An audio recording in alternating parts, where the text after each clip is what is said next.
Hey guys, thanks for joining us here at Salty Ginger Talk. Returning listener, it's great to have you back. If you're new to the channel, really glad you joined us. Hope you like what you hear. So we've got an awesome guest on today. Ashita is moved here from India to take a master's course and has lived in the United States for 14 years. Didn't know a person when she moved here, picked up and pursued something that was important to her. She's going to come on and talk about her experiences, talk about her professional career, talk about the cultural differences that she noticed from living in India to living in the United States.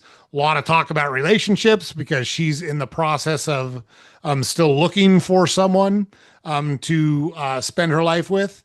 And a lot of interesting conversation here. So without further ado, let's bring Ashita onto the program now. So, Ashita, welcome to Salty Ginger Talk. Thank you so much for joining our program tonight. Thank you so much, Joe, for having me. Yeah, I've been really excited about this conversation. You and I had a great conversation a couple of months ago, and Yes. really been looking forward to bringing you onto the program. So, as you know, our podcast is entirely about convincing people to live a purposeful life and to pursue the things that are important to them and to do it intentionally. So we're agnostic on what that means. If you want to be a ballerina or a plumber or a lawyer or a teacher, awesome. We support you 100%, but you should be the best that you can be, and you should intentionally choose to do that, not do it because somebody else told you you should do it or you think that's what you should do. Like, go after what you want to go after. And I think you've got some experiences in your life that illustrate your willingness to take that approach and the things you've learned from them. So, been really excited for you to come on and talk about that with our audience. So, what we usually do is have the guests start and just give us kind of an overview of your life. And some guests start as when they were children because they have important experiences that they want to include. Some guests start as adults. That's your choice. You get to choose it because it's your story and it's your conversation. But we do that and then we go back and we have a deeper conversation about the important points of your life, what you learned from them, how you think about those things, how they made you the person you are today. And so that's kind of the format that we follow. So with that said, I turn it over to you. The floor is yours. Tell us about yourself.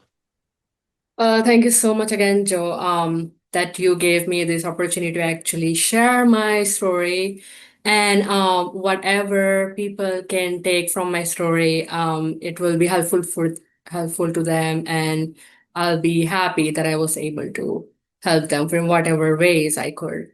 So, about my background, I moved here 8 years ago from India, and I came here on student visa. I did my master's for like 2 years, and then I started working at a hospital. I do work at a cancer research hospital, so kind of gives me the satisfaction for, serving the patients, if not directly, that indirectly. And that was my goal. I actually started working as a volunteer at one of the other hospitals just to like give me like a thorough, overview and the experience of like, okay, am I really good at working in the hospital environment? Let me just check it out. And when I did that, it was just about the patient service. And I'm like, okay, well, it's very fulfilling. I like doing it. And if I can pursue my career in the hospital environment like as well, then I would love to do that. And I'm blessed and grateful to actually work here. And I think I've learned a lot, and I want to continue serving patients again, if not directly, indirectly, in any way possible to the cancer patients or any other, patients that are going through any other disease. So that's kind of my just like an overview background. Um, and yes, being a non-immigrant, it's not easy for everyone, of course, not just for me, but like wherever you go, not just US, people are moving everywhere, maybe Australia, UK, or like whatever country, and they all are facing some of the similar issues staying there. And yeah, I think. I think overcoming that journey all in all, I am really proud of. There is nothing I would say that want to change about my past or the experiences I've been through, because I feel like that made me who I am today, and I am proud of it. I still have a long way to go, and I'm sure I'll do that happily. And I have so many more obstacles to go through, but I know that's what will make me better person tomorrow. Yeah. Oh, that's great. That's great. I love that. And you're right. Like none of us are ever done, so I'm 53 and I've done a lot of things and I've got adult children and blah blah blah, but I still have a lot of work to do as a person. I got a lot of growth to do as a person and I've got a lot of good things in my life. Don't get me wrong. I've been married to my wife for 32 years and have a great family and et cetera, et cetera, but I feel like if you're not pushing yourself as a person, you're missing out. Like you've got to keep going the whole way. You never cross the finish line and say, "There, I'm all done," you know? No, that's the thing. I mean, there's nothing wrong with anything, but I feel like the moment if you feel as a person that, okay, that's it, I'm it. Like I'm satisfied with what I have, or like this is it, I'm done growing. Well, you actually stop living your life. There is nothing beyond that point. Even like when the person is dead, the line is literally like the stable straight line. But if a person is like breathing, that's where you see the chart, that's roller coaster going up and down. So I think it's really important for the people to keep on living their life and grow constantly. Yeah, I tell people that being alive and living are two different things. I'm not interested in being alive for as long as I can. I'm very interested in living for as long as I can. I think about those things more now that I'm in my 50s because just based on math, more of my life is likely behind me than in front of me. And so there comes a point where you go, well, fuck, I'm actually not going to live forever like I thought I was going to. What the hell's going on around here? And so, like, you want to have purpose and you want to make it matter and you want to make it count when you're making the decisions that you're making. So you grew up, did you do your undergraduate degree in India? I did, yes. Yep. And so what part of India did you grow up in? So I'm more from west part of the India. And yeah, I just moved. I mean, I was born in a city. I was raised in another city, and I did my undergrad from another city. Hmm. So I've been staying by myself, like not with my family for more than around 14 years at this point. Wow. Yeah. So now if someone tells me, do you feel homesick? I was like, do I though? I don't know. I don't remember staying with them for more than a month at this point for like over a decade. So I mean, I'm used to it. It's fine. Yeah, no, sure. And we'll talk a little bit more about that. But what motivated you? Why did you want, well, let me ask it differently. Did you want to come specifically to the United States or did you want to go somewhere other than India? Yeah, I specifically wanted to come to US, and I decided that since I was in maybe 10th grade. I had it in my mind that I want to come here, I want to do my master's, I want to get experience working here, and then see whatever happens, where the life takes me. But I feel like yes, I definitely want to come here. And I was very specific about the program I wanted to do and the university I wanted to study. And I'm like, I'm not giving up. I want this and I'm doing it. Yeah. What was it about both the United States and the specific program that you were interested in that made you interested? Like what attracted you to it? So, when I was in my undergrad program, I mean, at that point, the professor for this university that I went to came to my undergrad university, and they and he kind of gave the lecture about how this program is emerging and it's new and there are so many opportunities for you. And at that point, that program was very much new, very in terms of like no one heard about that program before. So I'm like, okay, well, this is something interesting. And then I knew that my seniors from the undergrad program, they actually were coming here and like they had some great experience. So I talked to them and they are like, okay, yeah, this is a good program. You should like, look into the details more. And I'm like, yeah, okay. Well, I did my thesis based on, this program, which got me more into detail into this program. And I'm like, okay, that's it. This is for me. This is the one. So I checked the qualifications, I did my exams and did all the preparations, gave my exams, and that's it. I'm here. Mm. 8 lines, 8 years after. Yeah. Before that person came and talked at your college, had you had any thoughts about coming to the United States or living in the United States, Well, or yeah, was I knew that. I always had this thing in my mind that I want to go to US to study for sure. mm, But I wasn't maybe clear in the 10th grade that like what exactly I want to do. So I was not clear about that part, but I knew for sure that I want to come here and I want to study here. gotcha. Did you forgive my ignorance because maybe this is a stupid question, but did you speak English before you moved to the United States? I did, yes, because I Gotcha. studied in English medium school. So Gotcha. We had she's a neat lady and she was from Russia and she moved to the United States and did not speak English. She moved from Russia to the United States, didn't speak any English by herself. And I was like, man, that takes some guts. yeah, no, that's definitely not easy, especially at this maybe older age when you go to some other country. It's hard because you know that okay, for us it was different thing because we were English medium, but there was not a lot of conversation going on with our friends or like the family members. So we were comfortable writing, reading, listening, but not that much with speaking. So that only happens once you actually go move outside of the country, and that's why you talk to people, you meet people, you communicate, you network. That's a whole different thing. Mm. Yeah. Had you visited the United States before you moved here, or did you just pick up and move? I just moved.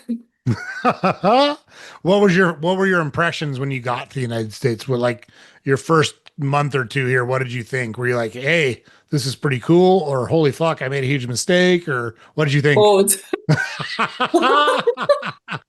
Well, not for sure. I mean, I was sure that I didn't make a mistake, but it was a cultural shock for me because everything was different. Everything was different, not Mm, just the way people talk, the way they approach you. Um, every single thing was different, but I was. I was kind of prepared. I was like, okay, well, this is a whole different country, right? I don't know anyone. Uh, there's no one for me. If something, God forbid, happens to me, that's it. Like, I'm done. Like, what am I gonna do? Like, the moment I mean, if I just call my family by the time they are here, I'm dead probably. So there's nothing anyone can do. So that was the scary part.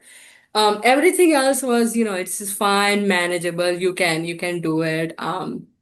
But once you start having friends here, that's really helpful.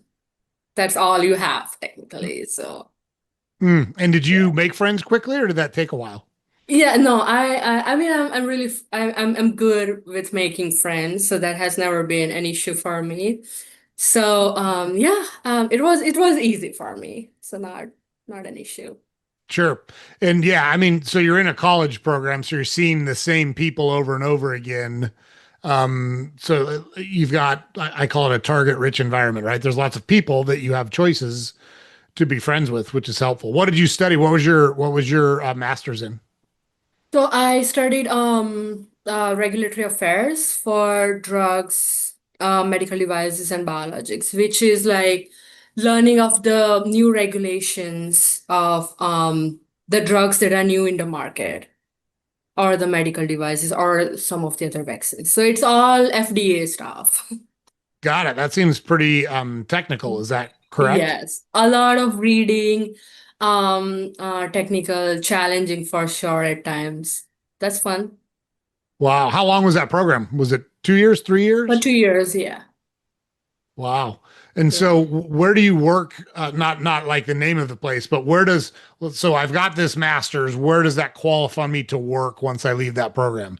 Is it only hospitals? So Is it in the government? Like where did you and the other people that graduated with you go after you graduated? yeah, so you can work in any academic hospitals, right?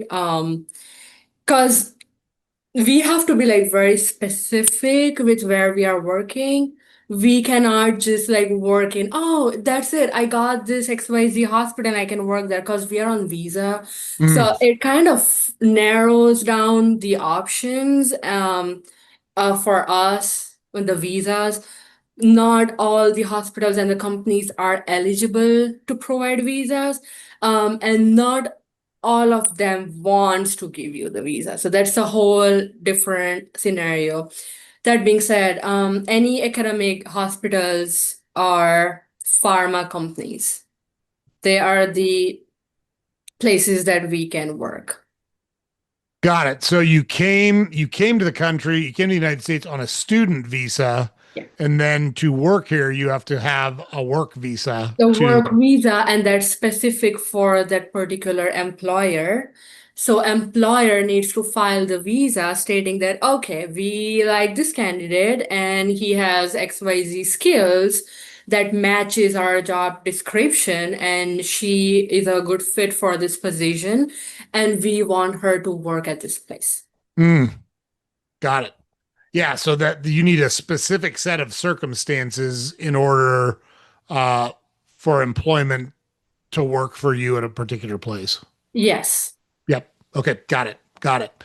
So what do you do in that job? So you said regulatory stuff around pharmaceuticals. Are you involved in testing? Are you involved in studies? Like what do you do in your job? So our lab conducts the clinical trials for the blood cancer patients, those who have leukemia, myeloma, lymphoma. So they they usually enroll the patients for those clinical trials, and I handle the documentation part, perform the audits, make sure that all the procedures are done as per the regulated standards. The staff are trained per the standards. All the documentations are maintained according to standards. So technically, standards are our Bible, right? So Mm, whatever standard says goes. So I'm making sure that everything is in place, kind of a QA person. got it. Yeah, that makes perfect sense. So when we see medical studies, those are the types of things that you're involved in on a day-to-day basis. Yeah. Wow, that's got to be really interesting.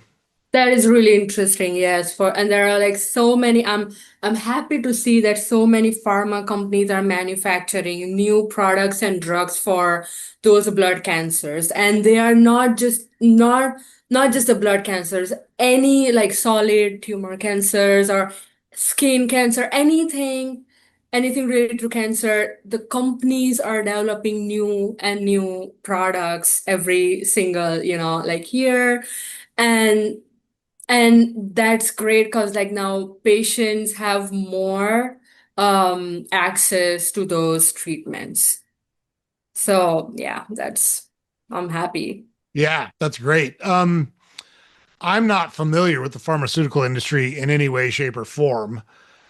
Does it so your work is around US do I have that right? Is it around US regulations? Yes, yeah. Yep. Yeah, there are So regulations, different regulations around the world. The regulatory bodies are different. FDA, say for example, is for US, but for different countries, it doesn't necessarily have to be FDA. They have like different regulatory bodies. Got it. That's what I was going to ask is let's say a new treatment gets FDA approval. Does that typically mean that it would get approval in lots of other countries as well? Or do you have to go through that process You in have to each go through the specific? process specific to that country. Ah, got it. And do you get involved in that at all, or do you specifically focus on just I the? am, so as of now, I'm specifically focused. So my job is not now the core. My job is more in terms of like QA. Mhm. So regulatory is like a general definition, right? Meaning, say for example, if there is a new drug, okay, there is a new drug for XYZ for this cancer. So what the actual regulatory specialists do is they file for that product. So they are the part of the whole filing process to the FDA. The whole filing process contains like a package. Like there are like 50 different documents that you are filling out, and you have to make sure everything is good before filing it to FDA, because like FDA is going to review that whole package and is going to make sure that okay, they perform the clinical trials. What's the data? What is the treatment rate? What is the prevention rate? What is the cure? Like if there is any risk involved. If the risk is more than the cure, then the FDA is not going to approve it, Sure. right? So they have to see a lot of data before approving it. So this is the job of the regulators, like a whole team. There is not just one person involved in the filing. There is literally like a whole team involved in the process, and it goes from one team to another team to make sure that okay, before submitting this whole application, everything is good and we are not messing anything up.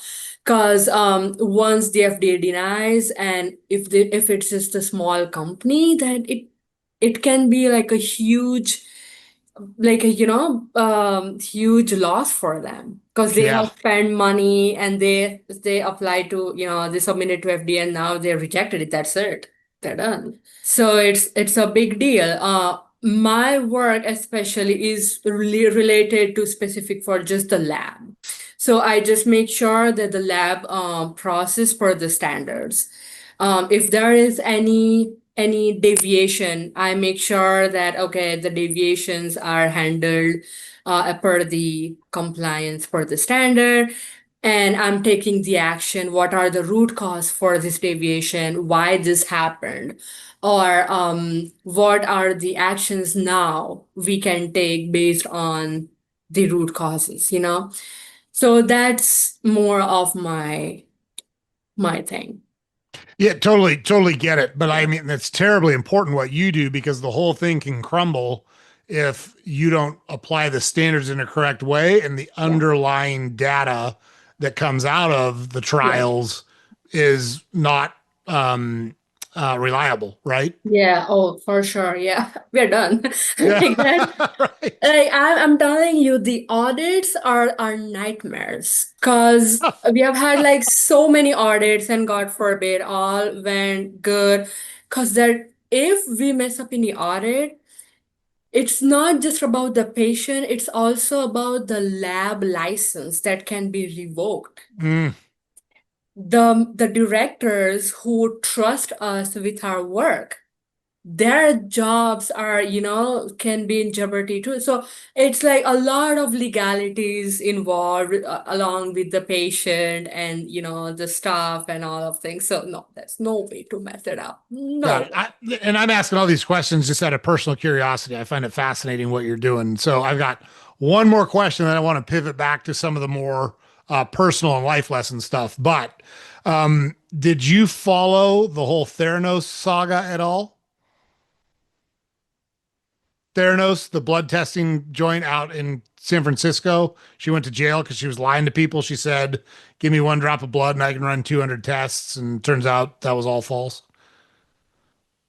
I may have missed that. Oh, I'll email you a link. It's super. I just thought you might have because it was specifically set up. It was called Theranos, which is a an amalgam of therapy and diagnosis. And her thing was it was founded by a woman named Elizabeth Holmes. She's in jail right now for 11 years for defrauding investors because she lied about what they could do. And they said, you know, you shouldn't have to take vials and vials of blood. You should be able to give us one drop. We can take that drop and we can run a whole bunch of tests on it. And you as the patient now have access to all that information, so you're in control of your healthcare information. Okay, great. Sounds good. I mean, you do this for a living. You understand that blood tests can really tell you what's going on inside of a person's body. Well, there's a variety of scientific reasons why you can't run all these tests off one or two drops of blood. And doctor after doctor and scientist after scientist said, this is bullshit. She can't do this. It's not true. Yeah. She kept telling people it's true. She raised like almost $1 billion and she lied. She faked tests. She was taking blood, sending it out to other labs to have it tested, and then getting the results back, claiming they ran the tests using their proprietary technology. And now she's in prison for 11 years. Anyhow, if you were following it, I was curious to get your take on it. But I'm going to send you all when we're done. I'll Yes, send you. please. I'm Yeah, curious. I'll send you a link on Theranos, and you can tell me after you watch it and or read up on it what you For think about it. sure. But pivoting back to some more personal stuff, thanks for indulging me there on all my technical and professional questions. I just find business and what people do for No, a of living course. fascinating. So, um, but you move to the United States, you're all by yourself. You don't know a single fucking person when you move here. What was the hardest part of that for you? What would you struggle with the most during that process? Uh, well, I would say juggling everything all at once. It was kind of challenging because now you're not just responsible to take care of yourself, but now you are doing your assignments, you're showing up in the class at the same time you're making sure that okay, you have the groceries at home, you have to cook the food, and you know what? Did you pay the bills? Oh my God, like okay, I have to pay the bills. And then guess what? Now I have to like keep up with the timing with my like visa, like all the application process because we have like 100 different legalities and have to like kind of make sure we are not missing on any deadline. Plus, also we have to search for the internships because even though it says that oh we have time for the internships, but it was such a competitive market Mm. even back in like what 2017. My seniors are like, "Oh, what are you guys doing?" I was like, "Oh, yeah, this is my first day. Have you started like searching for the internship?" And I was like, "This is my literally first day. Like, I don't know what's going on. Like, you want me to search for the internship? Like, for what?" And they are like, "Yeah, the sooner the better. You have to do it." And I'm like, "Okay, now I'm anxious too." So I think like juggling everything at once. I'm like, okay, I just need sleep. That's all I know. I just want that. How That did was you it. manage? Like, how did you manage through that though? You had to develop some type of approach or system or process so that you could Yeah. stay on top of all those things. How'd you do it? Yeah, it's the time management for sure. You have to make a to-do list and that helps you a lot. You just have to write everything down and the faster you check those things off from your list, the better it feels. Just you feel that dopamine rush. It's like, okay, we are doing something. Okay, we are not getting all crazy. And then so it's like maintaining your scores, maintaining a good health, maintaining your mental sanity, maintaining the social life, maintaining the visa status, and trying to learn more, to grow more. Also trying to take the part in different activities because that's it. You just don't wanna study and study the entire time. You also want to get some extracurricular activities like taking part in the volunteering, community service or like anything else. You have to also keep yourself updated with your thing that you're doing, plus what's going on around the world. Because like, okay, you need to talk to people about, hey, what's going on, like I don't know what's going on. Well, you should know, because like that's like most of the time that's the conversational starter, right? Because you need to build the network, you need to build the connections, you want to go out and network. So yeah, and at the same time, at the end, I was like, well, I'm tired. No, you still have the utensils in the sink that you need to wash. Cause like, how can I forget that? It's yeah. So that's Yeah. fun. What was your favorite part of American culture when you moved here? Um, People are really helpful. I've seen they are very like they're approachable. People are approachable here. Very kind. I've seen it's easy to talk to people. It's easy to communicate with them. I find that if you it's all about like providing the service, right? So if you do something good, people appreciate that. I really like that part. Um, if It's you not really that need it's not help. that way in India. Is it different than that in India? It's just the way, okay, I mean, it's different because, say for example, when I'm going here, if I just see like a person, she's interesting, I was like, hi, and she would say hi. But if I'm in India, if I say hi and she'd be like, is she like something wrong with her? Like why she's just like randomly smiling at me for no reason, right?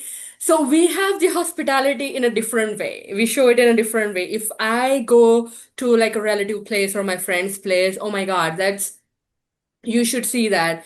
The way they'll do anything and everything to keep you comfortable, to make you feel at home and comfortable, that's a whole different thing. But it's just the way it's just a different way how they just showcase their feeling. That's it. Hmm. Well, I'm Yeah. glad that people were nice to you. That's a nice And thing. and I've also seen like when you go to a restaurant, right? You can just randomly start talking to people on like an in with a common topic, and they can talk to you for like minutes, if not hours, right? But that's not always the case in India. You usually talk to people you know. You Hmm. cannot just randomly like, oh, you know what I was talking about? I was thinking about this thing. This is really great. They would be like, yeah, she's an insane person. I don't know her. So that's like a cultural kind of difference Hmm. that I saw. What was the strangest thing about American culture? What did you find the weirdest when you got here? Hmm, weirdest. Uh, I I don't know. I'm sure there would be. Yeah, there's some But weirdos. We're pretty weird over here, oh, that's I'm for sure. sure. But it's just like different kind of weirdos. In India, there are different kind of weirdos. Over here, there are different kind of weirdos, for sure. But I just don't think that I don't have anything that on the top of my mind that I can say that, oh, that's a very like Hmm. weird thing. If throughout this conversation, if I randomly can think, someone will say, Joe, wait, I Yeah. remember something. And I'll just There you tell go. Just shout, them. yeah, just shout it out. It's not a quiz. Just shout it out. That we're just having a conversation. That's awesome. What's the in I was going to ask in school, but in your professional career, what's the hardest thing you've had to deal with? Um, what's the hardest? Like when I moved here and like in my master's program or like in general. You tell me. You pick it. It's your story. I think the most hardest part was when I was in my undergrad program in India. Because the education system over there is different than over here. over here, if I miss my deadline for XYZ reason for, my assignment submission, I can tell professor like, okay, you know what, I had flu, or like I was not feeling well, and can you just extend my deadline? And they will be like, yeah, sure. In India, if I'm like, okay, I'm not feeling well, yeah, we are not feeling well as well. Just submit your goddamn Tough shit. Turn it in, assignment. huh? Well, we don't care. You have to do it. It's like, okay, well, I have cancer. I'm in the deathbed. Yeah, so do we. Like, just do your work. No, like, no feelings. So that's Oh. that was the hardest part studying in India, to be honest. Plus, yeah, you just have to they have like, so they give you so much stuff to, make you remember, and they have like 100 different exams, and like the students are already done before their final exams. They're like already exhausted mentally, because Mm, like we are so focused on, like, we have to study, you have to get good grades. Especially my parents, they're like, okay, you have to get the good grades. That's it, period. You don't have, and it was different because over here, parents give importance to extracurricular activities. That's an amazing thing. I love that thing. But in India, your main focus should be studies. And usually that's how the brown families are. They are like, you either be an engineer, or you either be a doctor or a lawyer, or like a mm. financial advisor. That's it. You just have like those four main things. What's fashion? What's art? What's dance? Well, those are not actually professional careers. Those are just like, yeah, you can have your passion, sure, but you cannot earn money through that. So that was the part. So most of them are just like either like tons of engineers, or like software developers, or doctors, pharmacists, or the physiotherapists. Yeah, that's Mm. it. Do you come from a big family? Do you have brothers and sisters? I do have one younger brother. Ah, what is he? Is he still in India or what did he do? He is in Australia. He did his master's in architecture. Ah, so you went to the United States and your brother went to Australia. So your family's still back in India. Yes. Yeah. Yeah. How often do you go back to see them?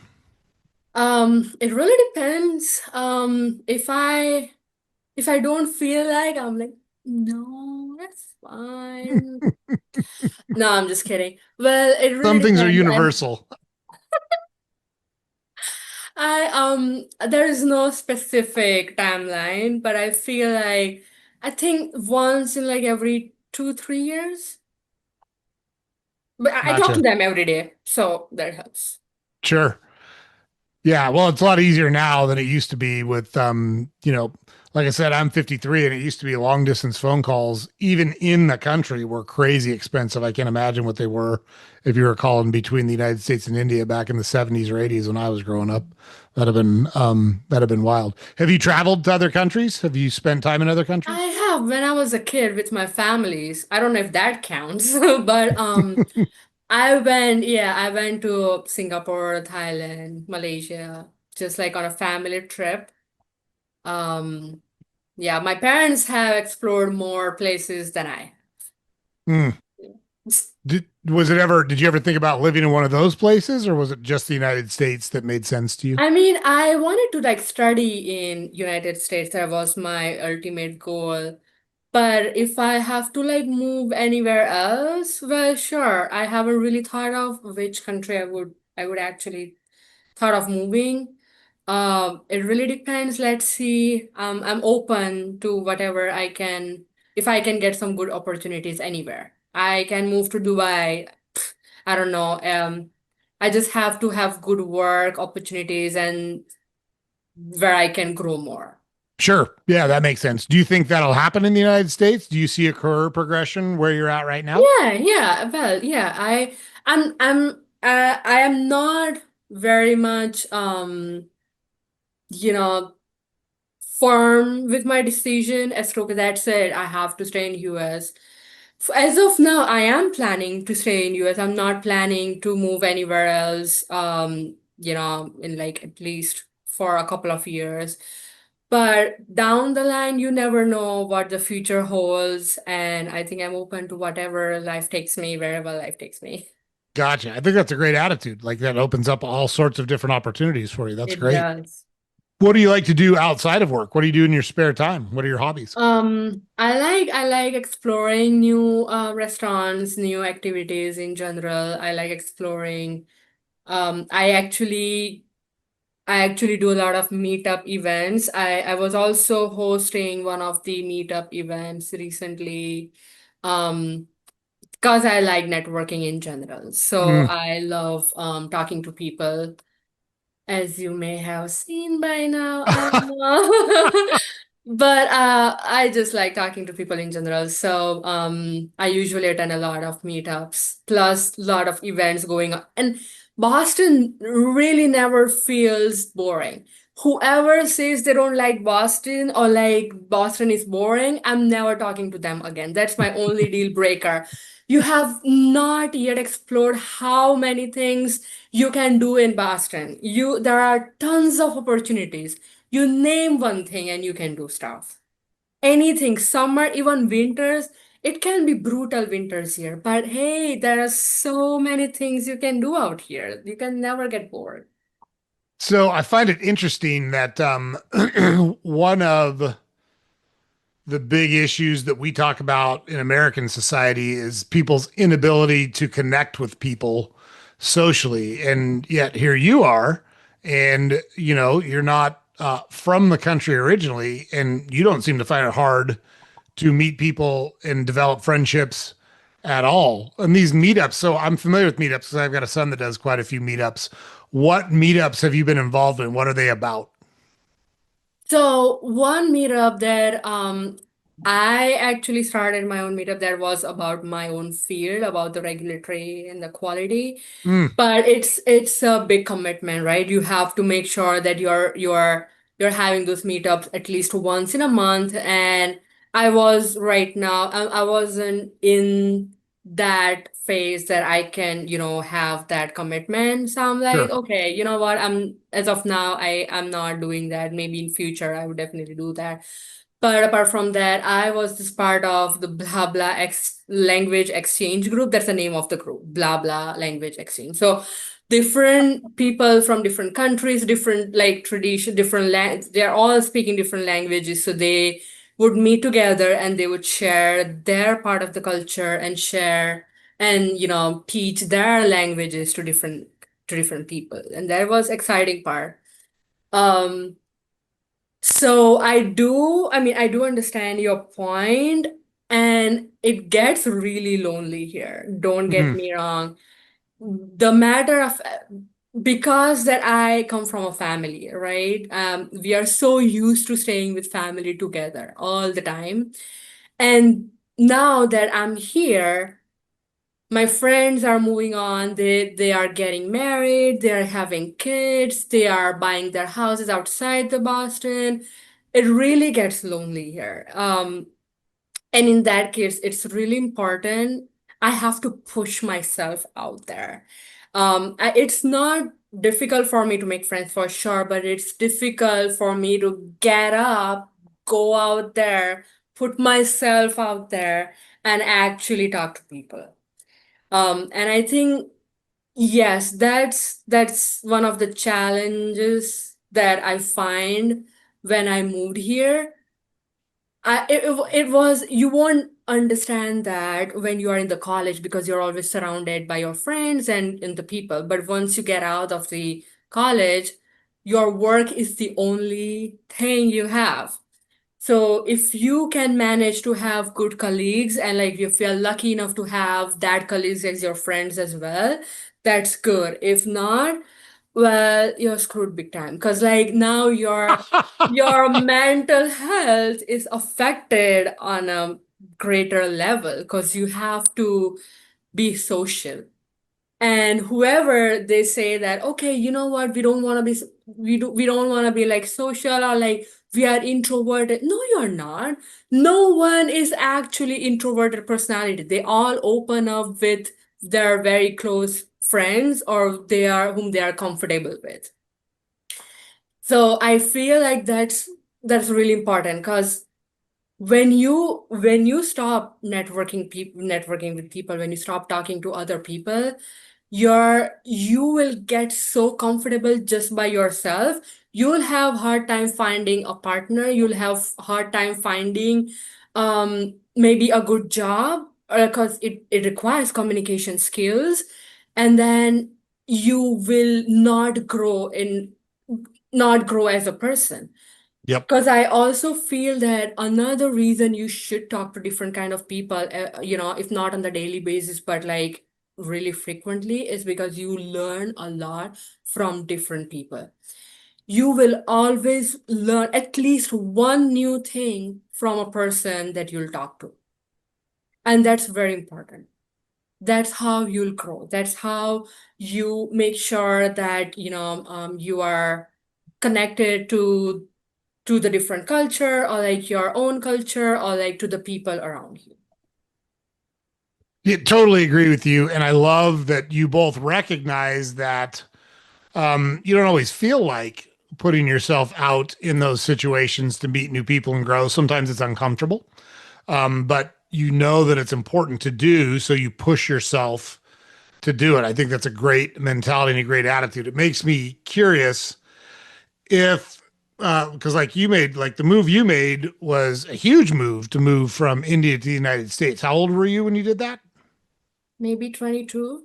Yeah. If what's your advice or how would you encourage someone that's nervous or scared to take a big leap like that or make a big change like that? What advice would you give them to help them to push forward and take action and try those things out?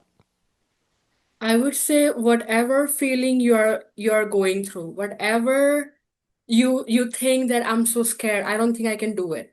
That's every single person. You don't That should not stop you from taking the action. Growth is always uncomfortable because it pushes you to grow outside of your comfort zone. And your brain is very comfortable, meaning your brain will always try to protect you from going to uncomfortable situation because your brain is wired to be in a survival mode. So whatever you are doing comfortable, your brain knows, oh, you are surviving really fine. The moment you go outside of your comfort zone, your brain is like, okay, attention, we need to protect you. That's it, you're dying. So your brain, you have to trick your brain and you have to do that thing anyways because that's how you're gonna grow. That's how you're gonna move forward. So I would say you do it anyways because you don't know what's out there for you. If you are literally one step away from a completely different life. And if you didn't take the chance right now, I'm sure you're gonna regret it afterwards. I might have taken that step. And you won't know now, but that regret is way more heavier than any other mistake that you have done.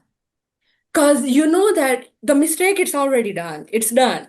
There's nothing much you can do about it. And that's way more easier to forget and move on compared to the regret. That stays with you forever.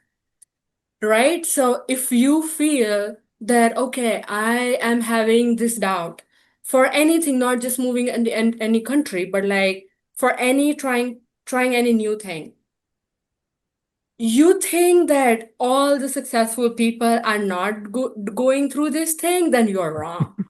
Every single person is going through it. The only difference between us and those successful people are they do it anyways. They do it anyways. So that's the discipline. If you wait for the motivation or inspiration, yeah, you can motivate yourself every once now and then. But discipline is something that there is no motivation, you do it anyways. Every single day you wake up, you show for yourself. Every single day you have those doubts, you still show up for yourself. Every single day you promise yourself that I'm going to do this. I don't have motivation, you do it anyways. So I would say that before taking any decision, if you are scared of taking any decision, just remember you are 30 seconds away from completely new life. That 30 seconds, you can take those decisions in literally 30 seconds. If you are having a public speaking, it literally takes those seconds to literally go out there and start. That's it. So you are one step away from a completely different life, and you have no idea what life is gonna have for you. I love that. That's such a great mentality. The thing about it is you're 100% right. People almost always regret not doing things way more than they regret the things they did that didn't go the way they wanted them to. And the reason is there's a lot of scientific evidence behind this and a lot of study behind this. And I know you'll appreciate this with your scientific background. But when you take an action, you get an outcome. You might like that outcome, you might not like that Not outcome, but your brain can process it. Your brain can say, I did this, then this happened. Got it. Now I have that information. I can store it. I can call on it when I need it. I can use it. When you don't take an action, when you skip an opportunity, it creates an infinite universe of possibilities, and your brain can never process it or solidify how it would have turned out. Well, if I had done X, Y, or Z, then this may have happened, or this may have happened, or this may have happened. And that cycle just kind of churns over and over and over again. And that's why it grows so heavy on you, is because you can't bring closure to it because you that. don't know how it would have turned out. And so that what if is what drives people up the wall. And that's why it sticks in their mind forever and ever. And that's why they regret the things they did not do or they did not try way more than they regret the things they tried that didn't go well. Like That's true. you can think about the things that you did. Like I laugh about some of the stuff now that Yeah, for sure. I did, and I'm like, oh God, that went so fucking terribly. And I fucked that up 7 ways a Sunday. But I took my shot. You Like do at least I, exactly. you know, Exactly. And there are like so many people that are like, I'm afraid to do the mistake. Well, there is not even the mistake. They are like, they don't know if this is a right decision, right? And what if they end up doing this? Well, there is technically no way to know if this is right or wrong. The only way to know is actually to go through that, right? So if you think that that was a wrong decision, well, yeah, sure. Now you know that. There is no handbook that we are handed off, right? That, okay, this right. is how you should function, or like this is the decision you make.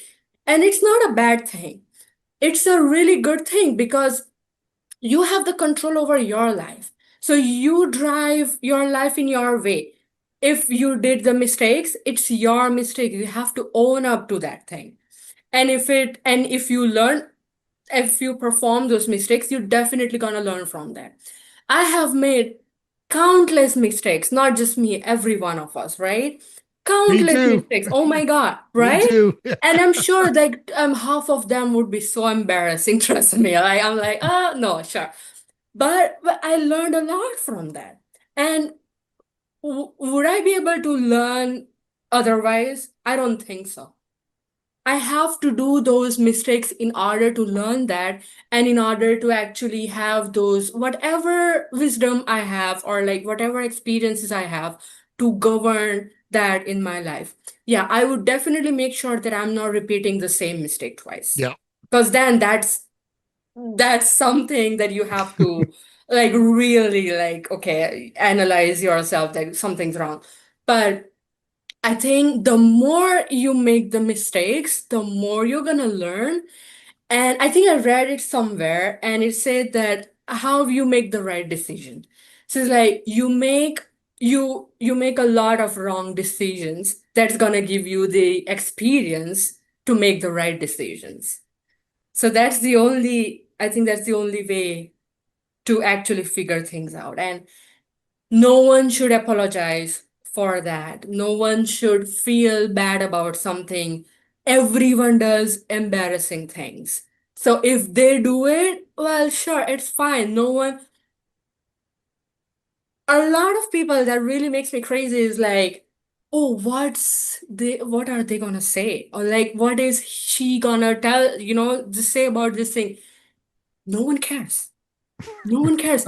The way you think about yourself is not how other people think about you, right? And if you understand just this one thing, a lot of thing changes for you. Sometimes, even if you tell your problems to someone, 90% doesn't care.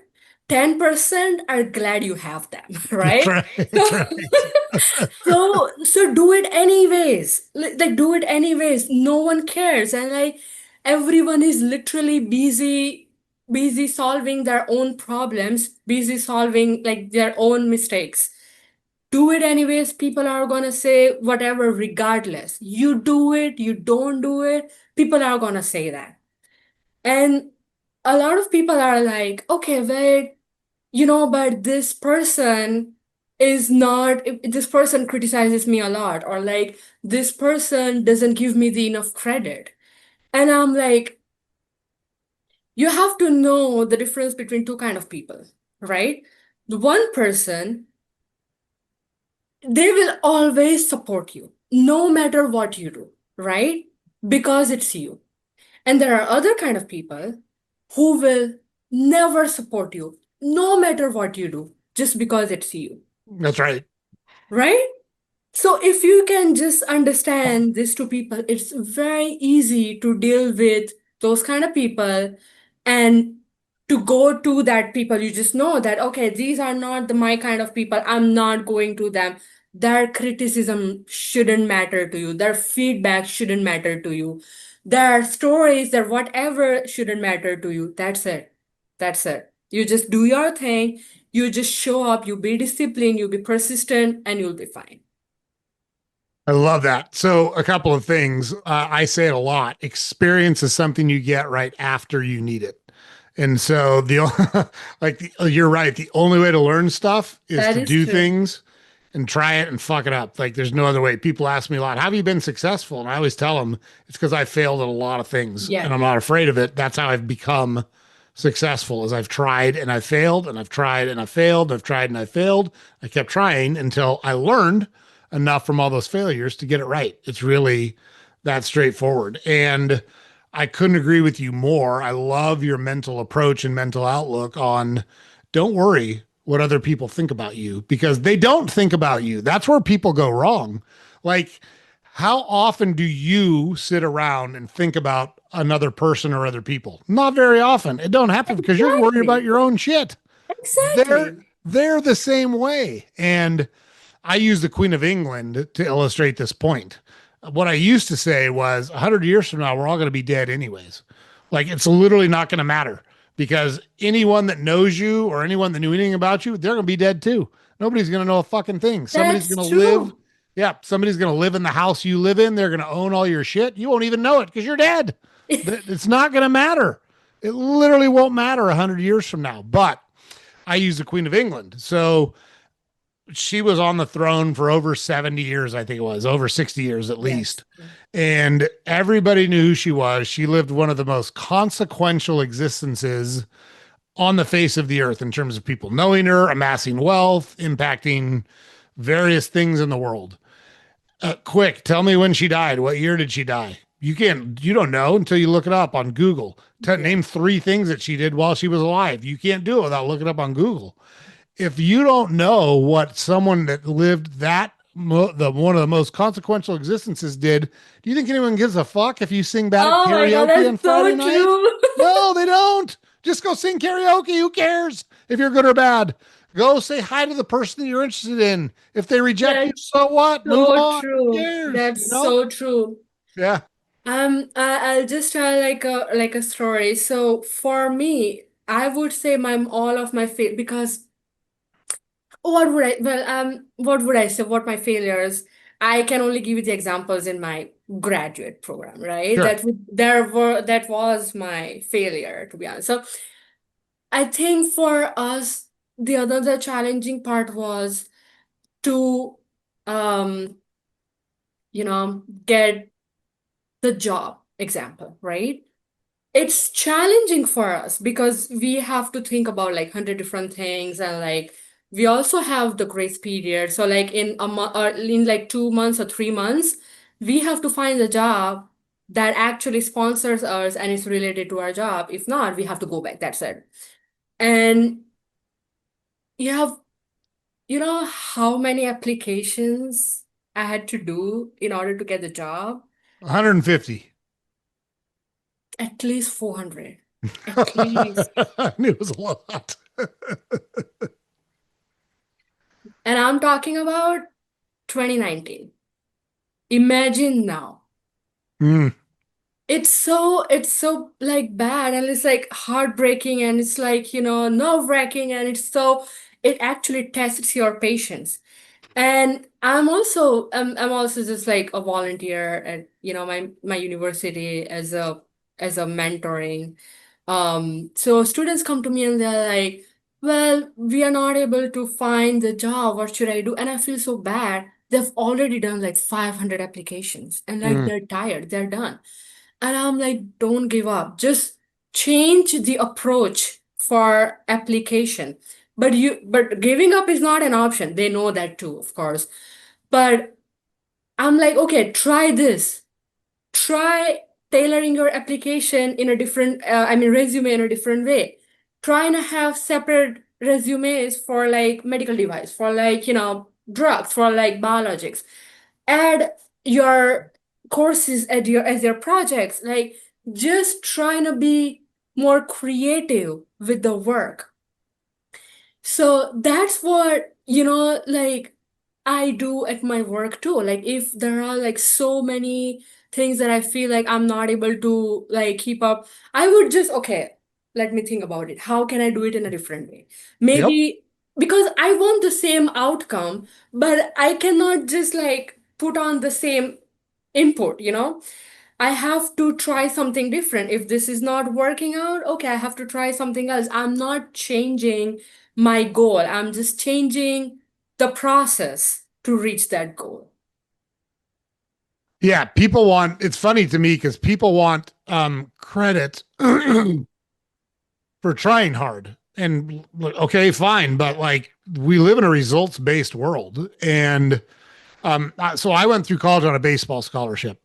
And so Mm. I played baseball in college. I had a chance to play professionally, and it's competitive. Cool. And like it's not hard to figure out if things go good or bad. Like like if some I was a pitcher and if somebody hits the ball way over the fence, I didn't do a good job. I get Yeah. instant feedback that I fucked it up. Right now, I know. Yeah. You know? And when things weren't going well, I learned so much from playing that sport because it's filled with failure. And so like if you bat 300 is like, you are a really good hitter, they'll pay you Oh, tens of wow. millions of dollars every year. But if you bat 300, it means you fail 7 out of 10 times. That's 300. 3 out of 10 is 300. That is what it is. So you fail way more than you succeed, and you have to That is learn true. that I've got to go back up the next time and have the same confidence I had Yeah. when things were going good for me, and I haven't touched the ball in days, but you've got to learn to have that same amount of confidence. But when things weren't going good for me, I would make what I called violent overcorrections.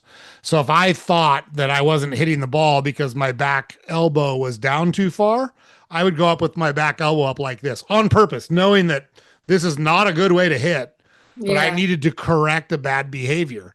Because if I kept doing what I was doing, I was going to keep getting the same result and it wasn't That working. is true. You know, That is true. you No, got to that's a try good way something new. actually.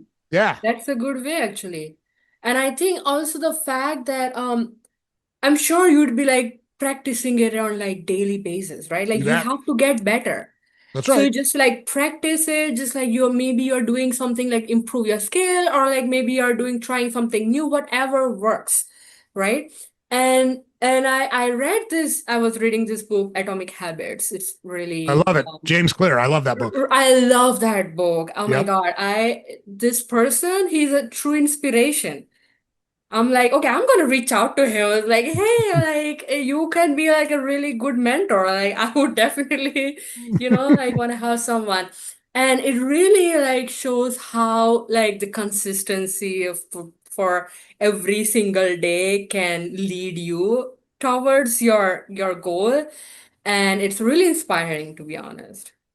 I love that book. I use walking, learning to walk as my example for so what you talked about, the daily habits, like I call it the Yeah. compound interest of life, because people understand compound interest as it relates to money, but the Yes. compound interest of life adds up. If you just do a little bit every day, it adds up a lot over a long period of time. But It's true. as kids, we all learned to walk. And none of us stood up and just walked across the room. We pulled ourselves up and then we fell over. And then we pulled ourselves up on furniture and then we fell over. And then we Yeah. finally stood up. We tried to take a step and we fell over. At no point in that process did anyone say, oh, I don't know, maybe you're just a crawler. Maybe you're just going to crawl Yeah. for the rest of your life. Yeah. You're not going to walk. You should just Yeah. stop trying. Quit, give up. You're not a walker. I don't know what to tell you. As a kid, it would never occur to us not to learn to Yeah. walk because we wanted to That's learn to true. walk. We saw other people walking. I'm like, they could do it. I could do it. I'm going to learn to walk. And then I'm going to learn Yeah. to speak. And then I'm going to learn to write. And then I'm going to learn to read. As adults, we don't want to fail. We run from failure. We say, oh, I don't want to look stupid. If you're walking Yeah. down the street and you trip on the sidewalk, the first thing you do is look around and see if anybody saw you do it. Oh, Yeah. I don't look stupid in society. Fuck That's those true. people. Who gives a fuck what they think? That's true. But if you can keep that mentality that I'm going to try and fail until I learn enough to succeed, it will take you anywhere you want to go in life. It doesn't matter what it Exactly. is. You can apply it to Exactly. anything. Yeah. Exactly. I agree with you. Yep. Um, are you in a relationship with anyone right now? I am not. You're not. Are you looking to be? Is that interesting to you? Yes, no. So I'm seeing someone, but if it's not exactly at that, phase, Sure. it's not exactly, at that phase. So but yeah, let's see how it goes. I don't wanna keep my hopes very high because you never know what's gonna That's happen. right. That's right. Well, yeah, no, I'm just asking to see what you're interested in, but like my wife and I have been together for 33 years, and we met because I'd been in a relationship with a girl for 3 years, and she broke up with me. And it was good that we broke up because our relationship had run its course. She's a great girl. She had a great life. I've had a great life. I've like no ill will towards her whatsoever. But she was right. We should have broken up. And so, but I was upset. We'd been dating 3 years, and I didn't see it coming, and blah blah blah. 2 days later, my friends called me up and said, hey, you can't sit around and feel sorry for yourself the whole time. Just come out with us. Just come out and get your mind off of things. So I went out with them. I met my wife that night and I was not looking to meet anyone. She was not looking to meet anyone. But we met each other and we dated over the summer. And we realized very quickly, like a month in, we were like, fuck, this is it. We're going to wind up together. We knew Oh my like God, that's almost amazing. yeah. And so I tell that story because you don't know, like exactly what you said. You don't know what's going to happen. I find it much more likely that you're going to wind up in a circumstance where you meet the person you partner up with than it is if you intentionally go out looking to meet the person you partner up with. You never know where it's going to happen. We just knew for us like very quickly that we were going to wind up together for the rest of our lives.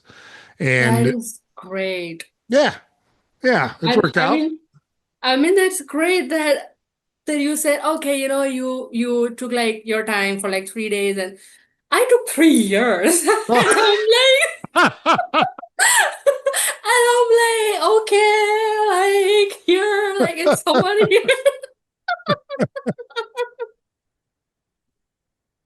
Yeah, and look, I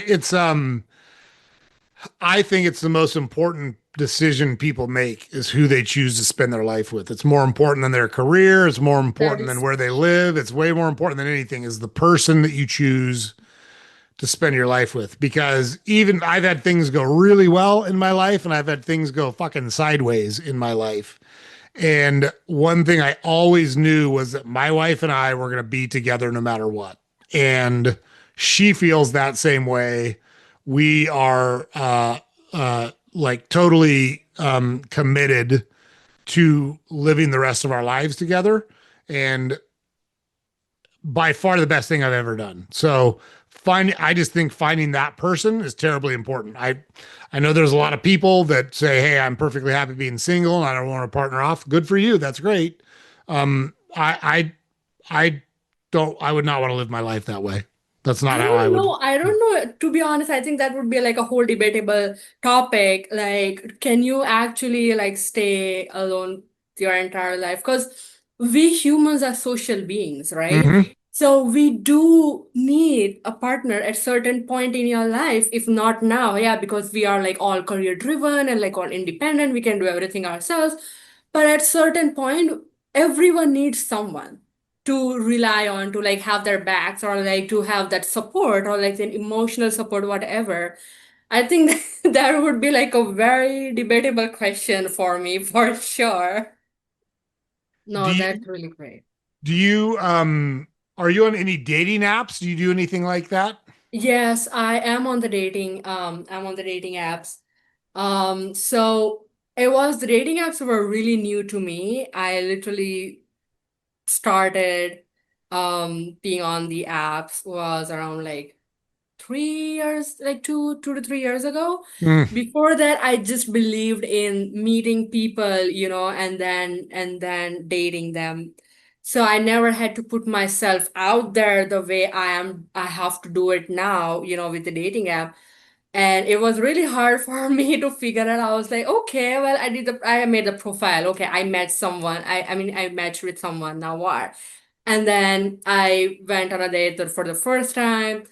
And it was like, okay, no, I don't know. It's not, it feels like I have to force myself to go out and I have to force myself to bond someone. mm. And it was like a very tricky part, but it feels like now this is the only option we have.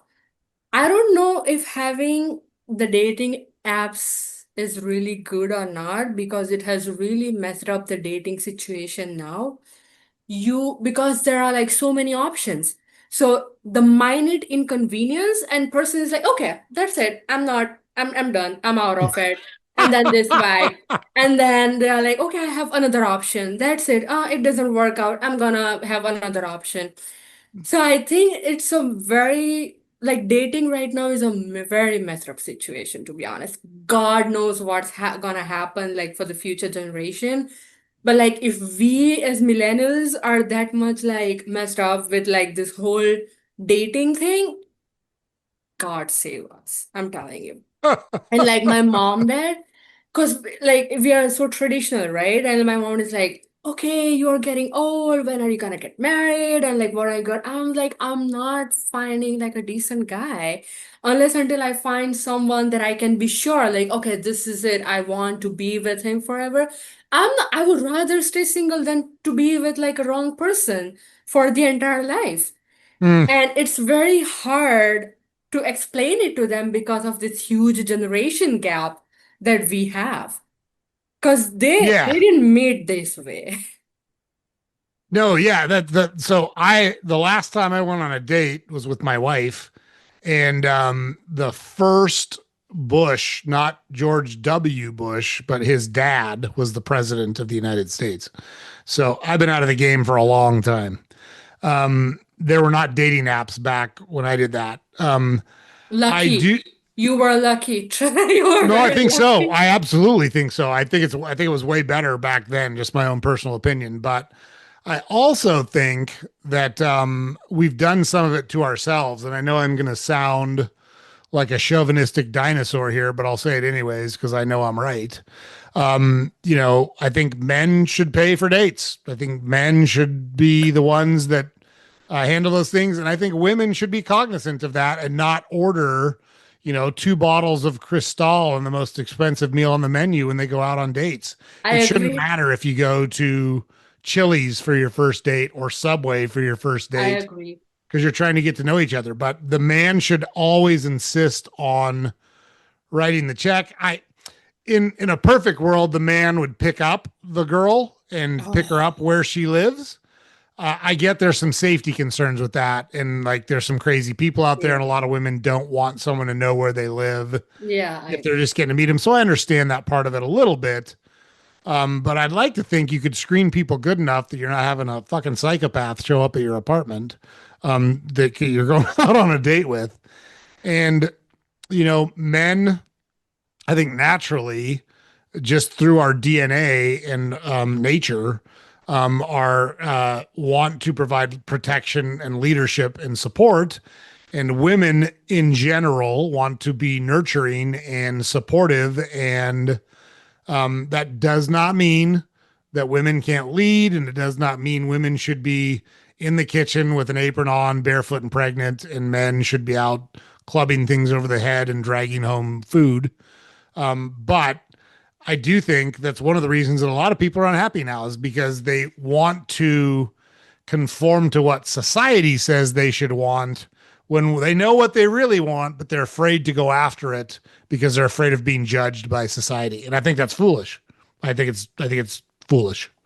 I totally agree on this thing. If you asked me this question 4 years ago, I might not have agreed to Mm. your question. Um, I because we are like, oh, like we are earning independent, we can pay for ourselves, blah blah blah. But I do understand and that is true, and I say this to my friends as well, that men, biologically they have this masculine energy and they are protectors, providers. And this all started with the cave, right? Like Yeah, that's right. yeah, so like they were the hunters because they're biologically strong. So they are hunters, and women, well, they are not biologically strong at that point, and they had this nurturing thing, and they can get pregnant, and that's why God gave women, the quality to get pregnant and not men. Yes. So Yeah, we'd have right been extinct. We'd have been extinct a long time ago if men had to and give birth. We would have been like, we'd have been, oh, we're not doing that ever again. Screw that. Men would not do it. Women are way tougher than men as it comes to those things. So that's why it works that way. We'd have gone extinct ages ago if it had been up to men. God knew, I guess.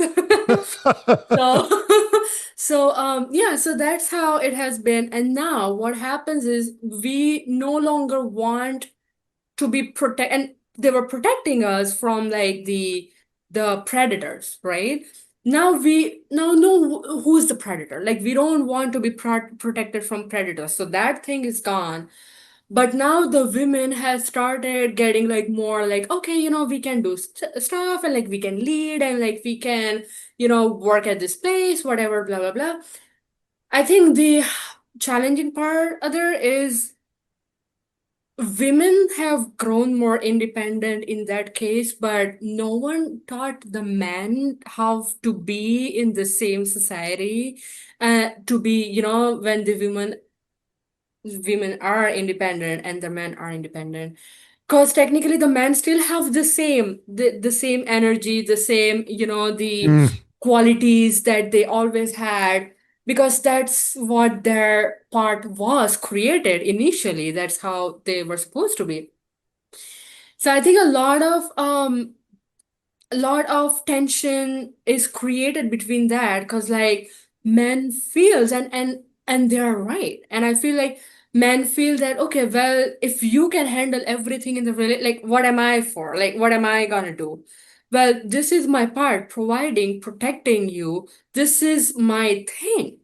And you, on the other hand, well, yeah, you, again, I am on the women's side as well, because I myself am an independent person. But I don't think men are wrong in this case. I think that yes, men should be the one who should pay on the dates. But at the same time, women should be, considerate of like, okay, I'm not like ordering like 10 different dishes, because I have to make sure like, okay, he's paying and that's very generous of him. And at the same time, women should also know that there are certain responsibilities that if you divide it as per the role base, it's more easier. So I know, like I just tell my friends, like my girlfriends, the same thing that I know you can pay your, rent, you can pay your bills, you can pay everything. You don't have to prove that to him every single time. He knows that you are doing it anyways. Why you have to prove it? Just let Yes. him do it. He likes to do it. Let him do that. He's happy to do it. I'm just happy to be like passenger princess. Like initially I was like, okay, I wanted to drive. But like I was Totally. like, no, I'm actually happy being the passenger princess. And I don't think there's anything wrong with that. I think that gives more of my feminine energy because the women have like forgotten their feminine energy so much, and then they're like, okay, well, I'm not finding a masculine guy. Like how are you gonna find it, right? It's just Yeah. like the yin and yang energies. So if you are not the yin, then how are you gonna get the yang energy? And that's like, Totally. right, and like that kind of completes the whole circle. Yes, no, I totally agree with you. And like I can only speak to my relationship with my wife because that's the one I'm involved in. But we as it relates to men and women, men are not attracted to and don't find value in a lot of the things that women think they should find value in. So I've never heard a man describe himself as being a strong, independent man, but I hear a lot of women describe themselves as a strong, independent women. And that's awesome. I'm happy for you that you're a strong, independent woman, but that's not attractive to me. I don't need a strong, independent woman. Like I'm 6'3", and even in good shape, I'm 220 pounds. I don't need you to protect me. I'm the one that protects people. And by the way, if we got in a fight, I would beat the shit out of you. Like you can't stop me. I am stronger than you. That's my role. That's just how it is. I'm sorry that it upsets you, but it's the truth. I like to provide. I don't like someone providing for me. I like to do it. I appreciate the fact that you can do it. I'm not willing to have you provide for me. I'm not. And it's great if you want to do that. That's just fine. I'm okay with it.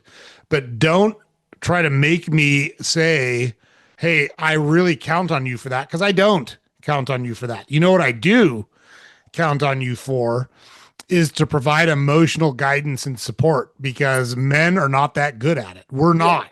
We're yes, we're no. not we're not emotionally smart in the same way that women are. And I'm painting with a very broad brush. I know that there's women that could probably beat the shit out of me. I find that hard to believe, but there's probably one or two of them out there. But let's just say that there are for argument's sake. And there's men that are very highly emotionally intelligent, more so than some women. Got it. But generally speaking, like those gender roles are true. And so men count on women to, like, we like those things. We just can't do them ourselves because we're just not good at it. So we count on you to do those things. I like the fact that my wife is very creative. I like the fact that she can be silly and joke around, because I'm pretty intense and driven, and it's not good to be that way all the time. And she is one of the few people that can get me to not be that way all the time. And I like being around that energy. I like, no, like my family is very important to me, but Yeah. I'm not real good at super soft emotional situations. It's just not who I am. My wife is excellent, and she's not mushy at all. She's very feminine, but she's not mushy at all. Mm. But she's so good at those situations. I count on her. She's the leader in those situations. She's the one in charge in those situations. And I count on her for that. And like she and I are kind of the focal point of most of our family. If they've got problems or challenges, they come to us. And right, wrong, or indifferent, that's what they do. And I count, she's the leader in those, unquestioned leader in those. And I count on her for that. And that's why our relationship works so well, is because we both know what the other one brings to the relationship, and we both truly respect what the other one brings to the relationship. They're different, and I think that's where a lot of people struggle is men and women are not equal. It's Stop trying to say they're equal, because they're not.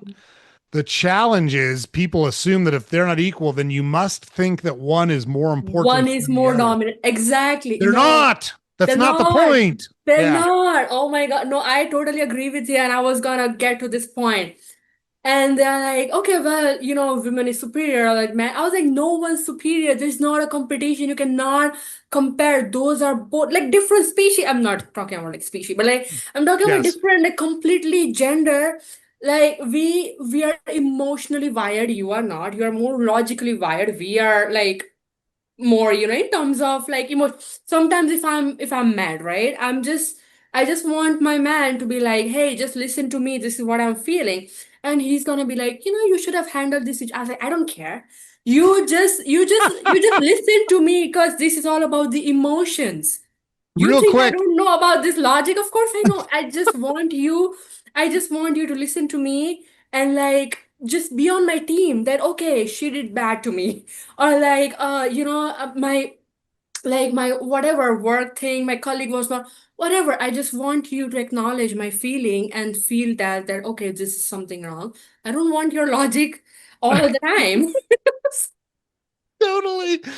So I'll ask, sometimes my wife will start down one of those tracks and I will literally ask her, are you just looking for me to listen or are you looking for me That's a to? great approach. No, I do. Because if you don't want me to offer a solution, I can shut the fuck up and listen. All I say at the end of that is, let's just say for argument's sake, she's complaining about someone she dealt with. I'll say, well, what a fucking jerk or what a fucking bitch. That's it. That's all I'll say. So, like to your point, she knows I've got her back. I'm on her side. I'm totally with her. Not, That's actually a great approach. I like it because yeah, a lot of sometimes women think that, oh, he should have known what's going on in my mind. I was like, he's not a god. we're Well, idiots. you Men are need to idiots. You know, we're idiots. exactly, exactly. Like you know how your man is. Like he doesn't know. So you just have to explain it to him. And technically men are very like they objectify things. They will do exactly what they've been told to do. Like if you just tell them, okay, can you chop the onions? What they would do, they would just take a knife, they would just chop the onions, and that's it. They would give. I was like, okay, who's gonna clean it? Like, who's gonna, like, just throw that shit in the trash? They don't know that. They will exactly do what they're supposed to do, what they've told to do. If you give the same thing to a girl, she knows, okay, she's gonna get the chopping board, she's gonna get the knife, she's gonna chop the onions, she's gonna put in the trash and like wash it, whatever, and then she'll have it in the plate and she'll give it to you. It's just how we are biologically wired. And so my argument is that most of the time it's women that screw up relationships because you expect us to change or be different. We're not ever going to change or be different. We were this way when you met Exactly. us. We're Exactly. we're idiots. You know we're idiots. You know that you're much more emotionally intelligent than we are, and for some reason you expect us to be different, even though we've exhibited no behavior at any point that suggests we will ever be different. Why on earth would you expect us to be different? It's funny because uh, so Andrew Carnegie was at one point the richest guy on the face of the earth, and he founded U.S. Steel and made what in those days would have been billions of dollars today. And then he spent the rest of his life giving money out as a philanthropist. But he had one of the best quotes that I've ever heard, and I keep it front of mind, and I try to practice as much as I can. And he said, as I get older, I don't listen at all to what people say. I just watch what they do. And I try to follow those. I try to follow that thought process. And that's like my wife is by far the best person I've ever met. And I watch how she considers other people and I watch how she thinks about other people and anticipates what their needs are, even before they know it. Like she knows it before they know it. It's fucking brilliant. And I'm not capable of it. I don't have No, it in you've me. got the intuitions. That's only women has it. That they got the intuitions that they Yeah. exactly know what's gonna happen. But if you want a problem solved, I'm your guy. Yeah. Like I can solve the problem. We went to, have you ever done an escape room? Yes, I have. Yeah. I did one with my sons and I'd never done one before. And so we went, and of course, we're men. And my wife was with us. We're men. And we said, give us your hardest escape room. We want the hardest one that you've got. And so we're in there and we actually solved it. And we won. But the intercom wasn't working. And so we actually solved it. You get an hour and we solved it in about 40 minutes. But we were in there until there was about 5 minutes left because we didn't know we'd won. The game had like malfunctioned and nobody came in and said, "Hey, you solved it. Congratulations. It's over." And so we were still fucking with things and trying to make things right. And my wife said, "It was amazing to watch you guys do that." She said, like, I would have been in that room forever if I was there by myself. I said, well, it's what you're married to me for. You don't have to worry about that shit. I worry about that shit. You worry about how people feel and making people feel good and making sure a family sticks together and everybody knows, that they're important and that they're cared about. That's what you do. Like, I don't have those skills. Our kids would have been in therapy forever if it was just me. Forever. They'd have been in therapy for the rest of their lives. But Oh my God. but they're not. They're good kids because of you. It's entirely because of you, you know? And I don't understand why women want to discount like what's more important than raising human beings and creating the next generation. It's like literally the most fucking important thing that we do. And women want to discount their ability to do. They're the only ones that can do it. We can't do it. We can't get pregnant. We can't deliver kids. We suck at raising them, So, you know? so we as women has this thing that, okay, we have to perfect at everything.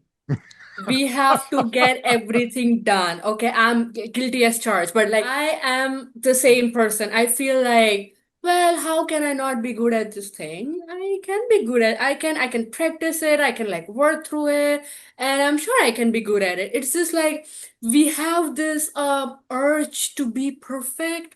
And our perfection and man's perfection level can be different. Mm, Maybe you can achieve, example, like a man can achieve like 70% like of what women can achieve, and that's the most perfect thing for them. But that's right. women, they're like, no, you know what, it's not perfect per my standard.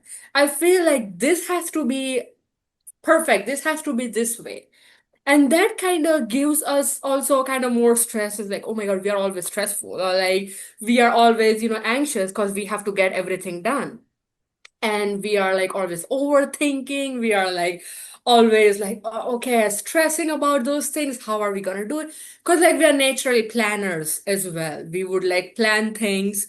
Okay, this has to be certain way. Okay, this is what you can do, this is what you can do, and this is it. Like we can also sometimes like multitask. Okay, human brains cannot usually multitask, but like it's just like, somewhat, okay, we can, like she's doing it at the same time, she's also doing this at the same time, she's also doing.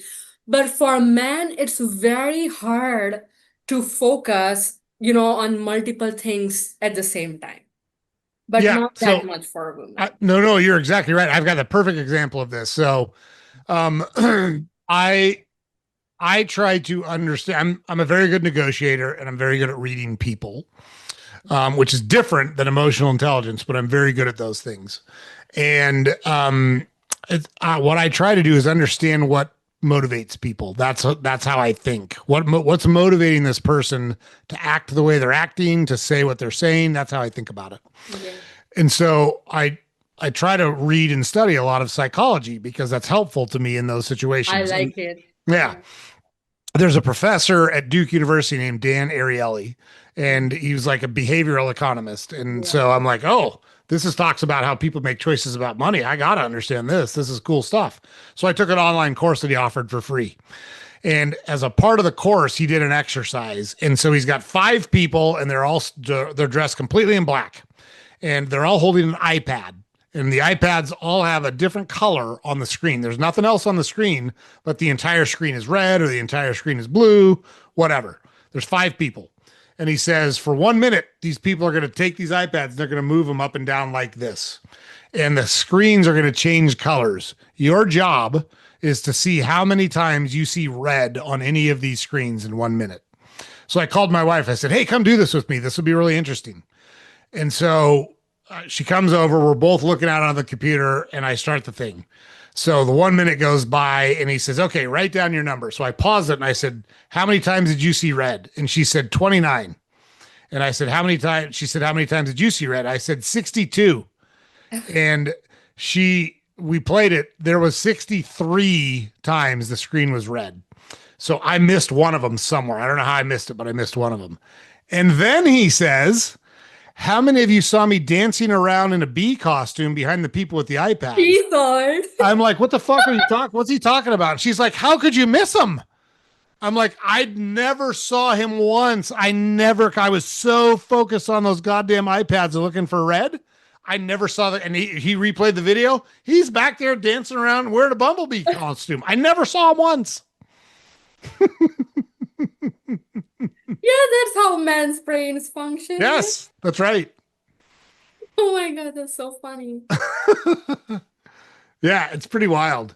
And look, I agree with you 100%. We've got to quit pretending men and women are equal, and we've got to quit people from talking about which one is better. It depends on which situation we're talking about, on which one should lead, because in different situations, different ones should lead. The most important thing, and this is where if people could figure this out, they would be in great relationships, they'd be super happy, is whenever you're having a challenge, you've got to think about it that it's you and your partner against the challenge, not you Not you and against your your partner. partner. Yes. That's the wrong way to think about it. You both That want a is good true. outcome. Yeah. That is true. I think I also like heard it somewhere that they are like, okay, every single time when you have an issue, when you are having the fight, you'll be like, okay, ask the person, what's the outcome you want here? And once you know that, okay, the outcome is, well, we want our relationship to be more stronger, or like the bond to be more stronger, the way you approach the fight will be different. Mm, Because now you know that, okay, you have to keep that goal in mind, and that's how you are fighting slash arguments you are having. yes. So I agree with you for sure. Totally. Totally agree. Well, so Ashita, one of the things I do, so I ask a lot of questions, we cover a lot of territory, and we've had a great conversation, which I've enjoyed very, I'm very much. enjoying it. I can do it for hours and hours. Totally. But what I don't want to do is miss out on any good topics or any good conversation because I didn't ask the right question. So, is there anything we haven't talked about yet, or anything you feel strongly about that you want to talk about in front of the audience Um, before we're done? yeah, so I know like you asked me about like the major challenge. Remember? I I do. remembered now. I feel like in more like a workplace, right? I feel that it doesn't matter sometimes that how long you've been working at this place or like how important you are to the place, but sometimes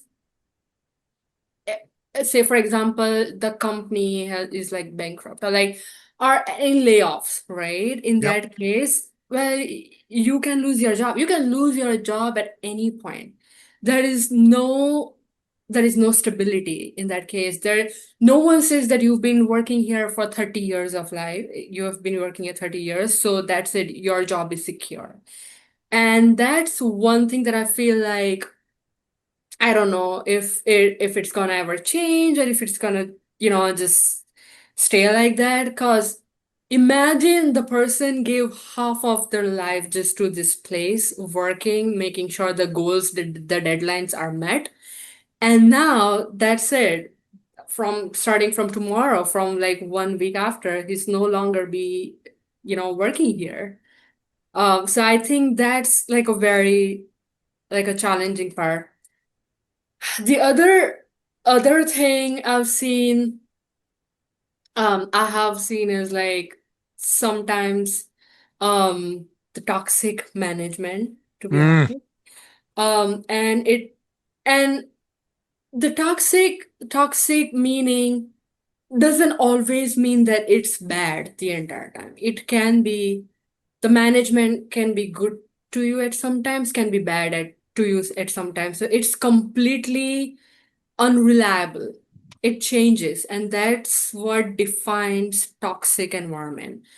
Sometimes they they are like, so, and I've talked to like many people, and they have shared their experiences that some, again, I'm not stereotype, like I'm not generalizing anything, um but I have just seen that there are like, people who have gone through this issue, and a lot of insecurities among the management.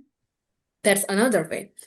Other way, and that's the most important thing, it's easier said than done, but trust me, it works. And that's keeping professional personal life very different. Yep. You stop thinking about work the moment you get out of the work.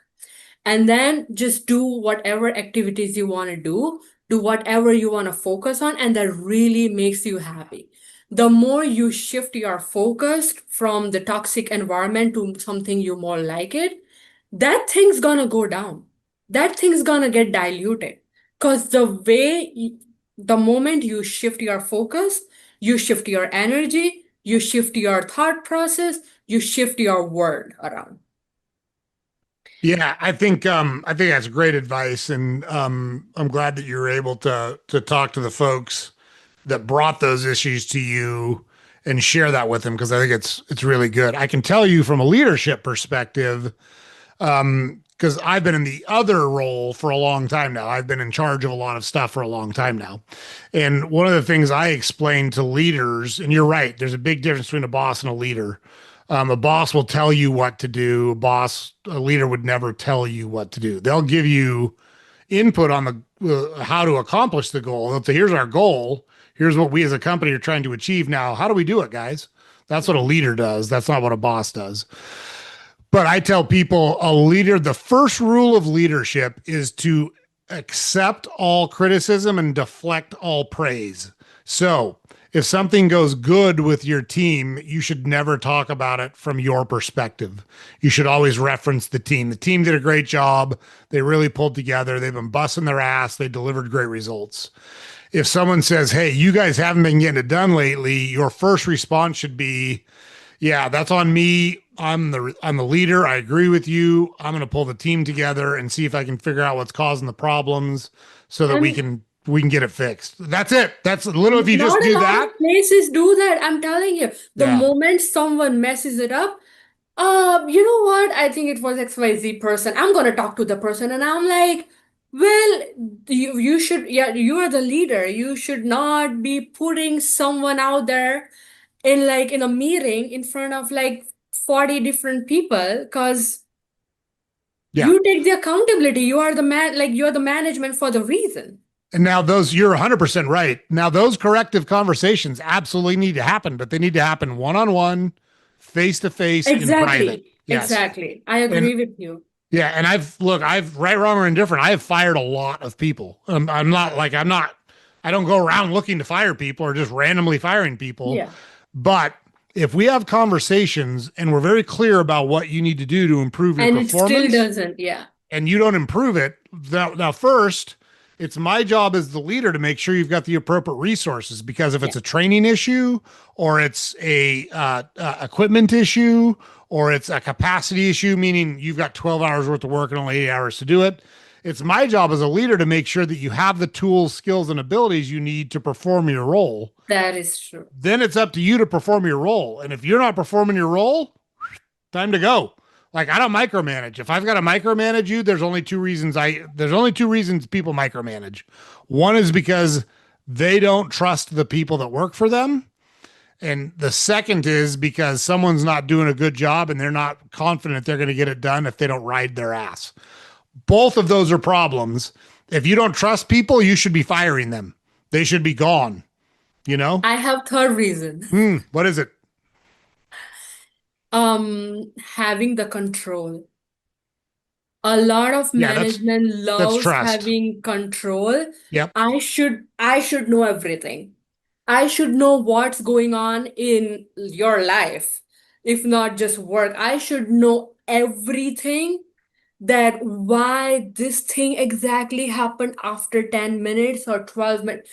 You have no idea. Management sometimes, like the way people tell me, they're like crazy. Like, oh my God, how in detail can they go? Yeah. And that's a lot of like, this is what they it's giving them the security. If they lose the control, that's it, they lose it. They need to have that control in the life. Yeah, that's just shitty leadership and a lack of confidence. I can tell you exactly what drives that behavior because I've done it and I've seen it. Like I was put in charge of people at a very young age. Now, I've been in leadership roles my whole life because I played a lot of sports. I was the captain of every team I played on and blah, blah, blah. I was a student body president at my high school. I've been in leadership roles my whole life. And so I got fairly good at leadership, but I wasn't always great at leadership. I'm great at leadership now, but I didn't used to be. And a lot of it is because you don't have the confidence in yourself to stand up and say, I'll solve the problem. It's on me. Leave it with me. I'll get it done. And so it still comes back to a trust issue. But a lot of the times, the trust issue isn't necessarily on the worker, it's on the leader themselves not having the confidence in themselves because, like, that leader knows they didn't do a good job communicating. They didn't do a good job of providing the resources. They didn't do a good job of setting their team up for success. And they don't want it to come back on them. So if they micromanage and can say, hey, I talked to so and so 10 times yesterday, I know exactly what they're doing every minute of the day. Well, then you're a shitty leader. If you know that, you're a shitty leader. It's that simple. Like, that's not the job. It's not my job to know exactly what that person is doing every minute of the day. It's my job to make sure they're accomplishing what they're supposed to accomplish. That's it. That's the whole job. Yeah. And then they feel why staff is leaving all the time. Well, Yeah. You I know, don't know. Oh, I don't know. the other job as a leader is to develop people because, like we talked about earlier, 100 years from now, we're all going to be dead. Well, Yeah. 10 years from now, some of us are going to be dead or retired or moved on. Someone needs to be prepared to step up into a leadership role. So, a good leader is constantly training other people to take on leadership positions. So, they've got a lot of leaders on their team. Yeah. Now, it takes confidence to do that because, like, to your point, if you're not thinking about it the right way, you could think, oh, these people are coming for my job. They're a threat to me. Bullshit. If you're a good leader, you should want people to grow. You should want people to Yes. move forward. So Yes. yeah, I'm totally with you. And you know, whoever the folks are that are talking to you, you should just tell them to think long and hard about Yeah. it. I don't know that they're in a great situation, whoever it is you're talking to. Yeah, they're doing fine now. They're doing really fine now because once you figure out how you Yeah, can deal with that management, and it's very important to figure out, right? that's right. Because you cannot always take the decisions based on the emotions. You just have to think logically and keeping things professional. Yes. If we tend to take all the actions based on the emotions, screwed. That's it. There is no room for emotions. You have to be professional and you have to handle the situation. So you also have to handle it in a way that okay, you cannot complain it. Plus at the same time you don't want to burn bridges, right? And also at the same time that you want to make sure that you are doing your work good, you are Yep. maintaining that boundary, you are That's having the right. proper communication. You are also able to detach yourself from that. So not taking things personally, technically. You don't have to take things personally in that if you feel that the management is being like very like on the moment you take things everything like personally, that's it. You cannot focus on your work. There is no goal, there is no growth. That's it, you're done. So you have to learn first yourself to actually take not things personally. You have to keep up with the goals. You have to keep up with your work. No one should be complaining about your work. That, oh, you messed up your work, you didn't perform well. Your performance should not be affected because God forbid something happens and the situation gets worst.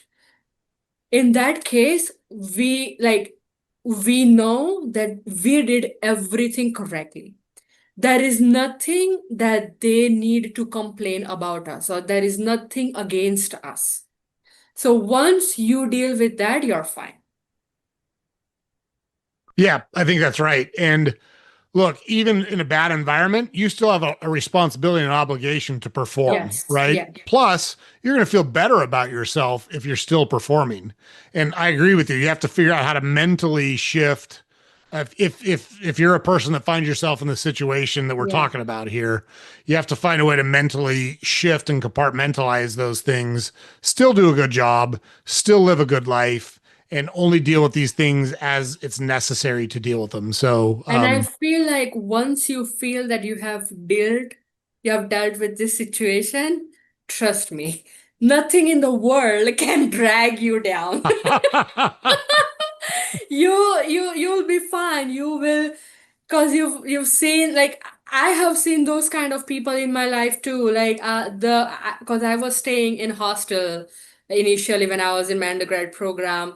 And the kind of girls I have dealt with, the kind of people I have dealt with, sometimes I feel like, God, thank you, kept me sane. Like I am like grateful for that. Cause like people you don't know, they are like whole different weirdos, right? Like yes. very different mentality, very different mind state. They are like so rigid, they are not flexible at all.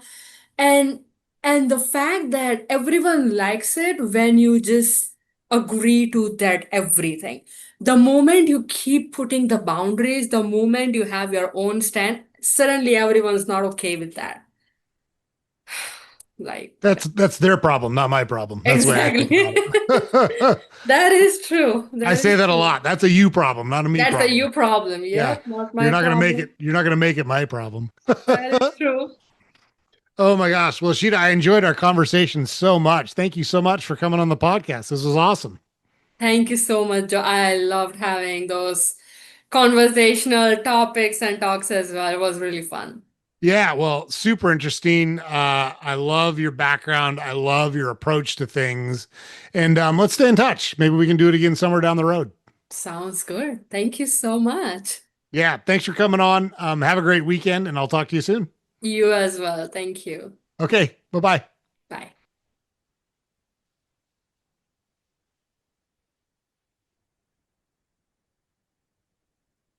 Good job, Ashita. Excellent. Oh, is it done? Okay. Was it good? No, you did a great job. Yeah, I stay on afterwards because we do an intro and an outro to every program. Okay, I just And wanted to make sure, like, no, was no, there you're all good. No, no, no, something? it's all good. I'm glad we got a chance to talk a little bit. Did the it felt like the whole work situation went really, really well. I think you got out what you were trying to get out. I was like somewhat nervous. I'm like, because I want to make sure that I'm not, saying those things. Sure. I want to put myself in a Yeah, you want to go situation. on the internet and trash your boss. That's not a good thing to do. But I hope I didn't miss on any important topic that we wanted to discuss or like we were looking for particularly. No, I thought we covered a wide range of stuff. And I love what I wanted people to understand is that you moved 8,000 fucking miles from where you're from and didn't know a single person. And you've built a great life for yourself because you're not afraid to take shots, because you're not afraid to put yourself out there. And has it always been easy? No. Has it always gone the way you wanted it to or expected it to? No. But you keep having a good attitude. You keep going after things, and even talking about I don't know what the future holds. I'm open to things. I'm open to trying different places. Open to living different places. But we'll see what happens. Like I think that's so valuable for our audience to hear. So I loved our conversation. You did such a good job. That's great. I'm sorry if I missed something. Not very experienced, so No, you did great. You did great. yeah, but You've got such a good personality that really comes through in our conversation. So I was really, really happy we were able to do it. well, thank you, and I really appreciate that. And I really loved our conversation. I would be happy to stay in touch if even if it's not for the podcast, I would, like whenever you feel like this is a debatable question, just tell me and I'll be there and we can No, just have this conversation. I was thinking about it because I had another guy on the podcast, and he and I are putting together a course targeted largely at young men, like 25 to 30 years old, that are unmarried. And we want to talk about some of the things that you and I were just talking Yeah. about in terms of how, to get into relationships. And one of the things I hear from young men a lot is, what's the point? Like, what's it all about? Does it even matter if I do anything or if I'm here? And I'm like, it's that energy that's keeping you by yourself. Like, that's not what the world is looking for from men. And I'm not saying you have to be a tough guy and you have to have no emotions and you have to just be a robot. Not at all. Because that's not what the world is looking for Actually, either. girls like it when you have emotional Yes. intelligence, not being desperate or clingy, emotional intelligence. Or a wussy. Yes. Nobody wants to sit to listen. Like, you be a man, have a backbone, show some Exactly, leadership, exactly. but you have to do that in a way that lifts everybody else up around you. It's Yeah, not about you just bitching and moaning about your problems. Nobody wants to yeah, date that fucking guy. that is true. Get out of here, you That know? is true.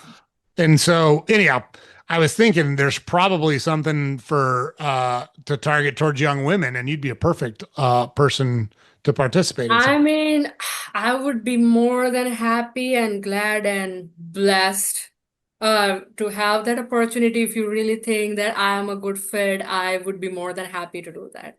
No, I think you're perfect because all the reasons we talked about in terms of like just your willingness to, you've taken I don't know if risks is the right way to say it, but you've taken action in your life and it's led you to really good spots. Plus, I think the way you think about relationships between men and women is very useful. I think a lot of young women could hear that because I think they get a lot of mixed signals from society and they're confused as well.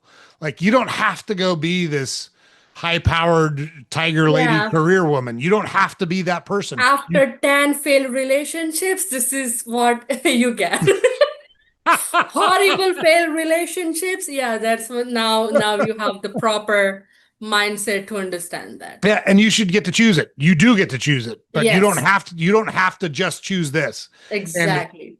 I feel strongly about that because my wife has stayed at home like our entire marriage, and she raised our family and she built our home and all of those things. But she's just as responsible for my career as I have been because without her doing what she did and supporting what I was doing, I couldn't have Yeah, done what yeah. I did. And I don't think women understand that at all. Like, I mean, I do still support, like, because I'm an independent woman. I, huh, I I love my job, right? yeah, And I like doing it, but also keeping this thing in my mind that okay, my man, he is like I want him to lead me, gently lead me, not dominate, but yes, like gently lead me yes, in his own like masculine energy, in a very, in a way non-toxic way. So I yep. do think that yeah, if that's perfect, then you guys are really good example in that case. Yeah, I think so. I think so. So, yeah, we'll stay in touch. We'll see where it takes us. Sounds good. Thank you so much, Joe, again. Thanks, Ashita. Have a great weekend. Have a great one. Bye-bye. Okay, bye bye. Okay, guys, there you go. So, as advertised, Ashita is the real deal. Loved our conversation with her, loved her personality, loved her thought process and approach. And look, she's a great example of someone who uh, made hard decisions and took big steps and didn't let fear stop her from building a really awesome life. And I loved her approach and her thought process around relationships between men and women. Like, we should celebrate the differences between men and women. We should respect the differences between men and women, and one is not more important than the other. Depending on the situation, one might take a stronger leadership position than the other, and you should figure out how that works with you and the person that's important to you. So, just a neat lady. Really loved having her on. She did a great job. Really glad she spent some time with us tonight, and we learned a ton from talking to her. So thank you, Ashita. Can't wait to do it again. James puts it up over every day. Head over to our website, saltygingertalk.com. All our podcast episodes are available there. Links to all social media accounts are there. We publish a newsletter every weekday you can subscribe to there. Make sure you like, comment, and subscribe to our podcast, whatever platform you consume it on. We find awesome people like Ashita to come share great, valuable tips, resources to build the life that's important to you. You don't want to miss any of those opportunities to learn from them. Make sure you catch our next episode. We will see you there.